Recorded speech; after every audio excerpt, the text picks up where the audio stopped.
Actualmente es bien sabido que los derechos humanos fue un proceso de varios acontecimientos que ocurrieron en el pasado. Es así que si miramos cómo era la sociedad antes de la Primera y Segunda Guerra Mundial, nos daremos que es bastante diferente a la actual. En parte esto se debe a que en 1948 la ONU firmaron la Declaración Universal de Derechos Humanos, en la que se contaba con un piso mínimo con las condiciones básicas para un desarrollo integral. Este acuerdo se firmó con 58 países, entre ellos participó Argentina. Los pisos mínimos de la Declaración Universal de Derechos Humanos se encuentran las condiciones básicas para la existencia, libertades individuales y la vida en sociedad y la participación del Estado. Uno de los cambios más notorios que ocurrieron antes y después de la Primera y Segunda Guerra Mundial fue la idea de niñez y su reconocimiento que tienen que tener cuidados especiales frente a los adultos. Por ejemplo, en la Revolución Industrial hubo una migración masiva de trabajadores agrícolas en sectores urbanos en busca de empleos que estuvieran bien pagados, puesto que estos habían sido reemplazados por la línea de producción masiva. Algo cierto es que el trabajo en fábricas era como un refugio para aquellas familias que no les quedaba opción de tener que sufrir el hambre o directamente la muerte. Los padres confiaban en los ingresos de sus hijos y veían la fábrica como una oportunidad para sobrevivir. La mano de obra de la fábrica consistía en tareas manuales repetitivas. Los niños trabajaban en fábricas que eran insalubres y eran expuestas a productos químicos y tóxicos. Los niños que trabajaban en fábricas de manufactura entraban en contacto con altos niveles de fósforo, de metales pesados, que provocaba varios deterioros en la salud de estos, incluso llegándoles a causar la muerte. Más adelante, durante la Primera Guerra Mundial, muchos niños menores de edad, obviamente, fueron reclutados y fueron enviados acá al campo de batalla para formar parte del frente y las ofensivas, que trataban de alterar el inamovible tablero de las trincheras o bien otro tipo de actividad de soporte. En teoría, ninguno de ellos podía ser enviado al extranjero hasta que cumpliese los 19 años. Dice un ex veterano de guerra que algunos niños fueron atraídos por un espíritu de aventura, que otros pensaron que no podía ser peor que el trabajo en fábrica. Aunque algunos padres se alegraban de tener una boca menos que alimentar, le explicaron a sus hijos cómo inflar sus pechos para cumplir con los estándares de reclutamiento. Es debido a todas estas negligencias que la Liga de las Naciones Unidas fundaron la Ley de Ginebra de 1924, que reconoce la existencia de los derechos específicos para los niños. Por otro lado, se encuentran los grupos marginados o grupos oprimidos que fueron atacados por todo tipo de organizaciones, incluso organizaciones políticas que encasillaban todo tipo de estereotipos a gente perteneciente a grupos como los hippies o cualquier otro grupo que no sea políticamente correcto en esos tiempos.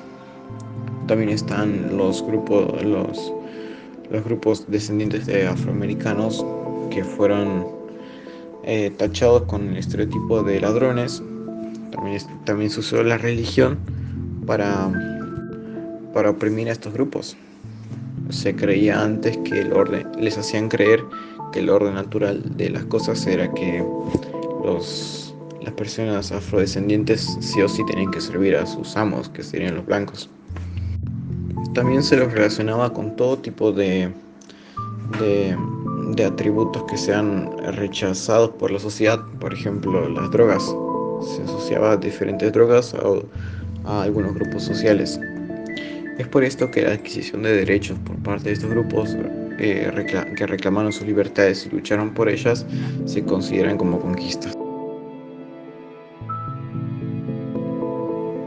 Actualmente podríamos creer que todas estas ideas de deshumanización, de, de odio, de discriminación, de racismo han sido erradicadas. Y la verdad es que sí, en gran parte, en gran medida han sido erradicadas, lo cual hizo que tengamos una sociedad más aceptada, más progresista, más inclusiva. Incluso se busca que todavía más grupos sociales sean incluidos en esta sociedad. Pero en realidad todavía en Oriente y en Occidente hay muchos grupos con ideas muy deshumanizadoras. Por ejemplo está el transhumanismo. También muchos sociólogos apuntan que la esclavitud en realidad no ha sido eliminada, sino que ha sido transformada. Otros también sostienen que la idea de infancia desaparezca, tal vez, también junto con la idea de familia.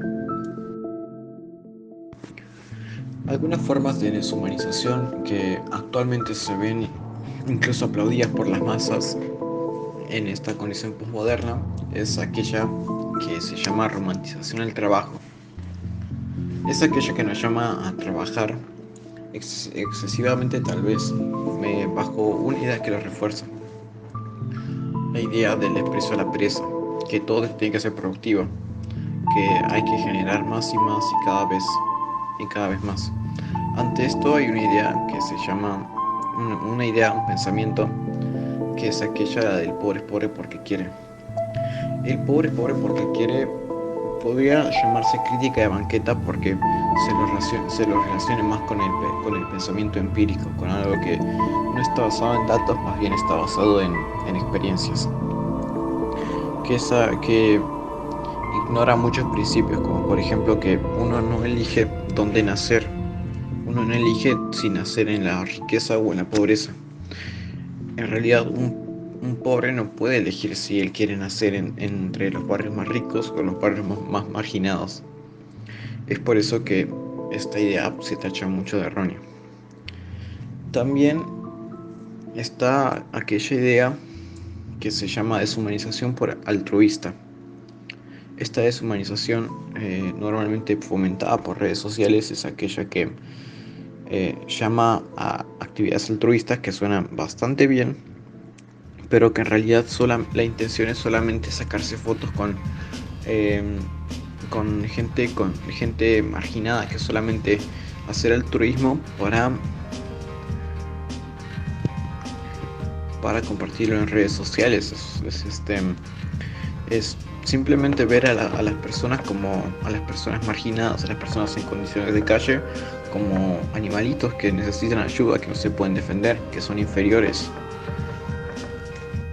También está aquella deshumanización que se puede ejercer dentro de uno mismo, que es la de el suicidio.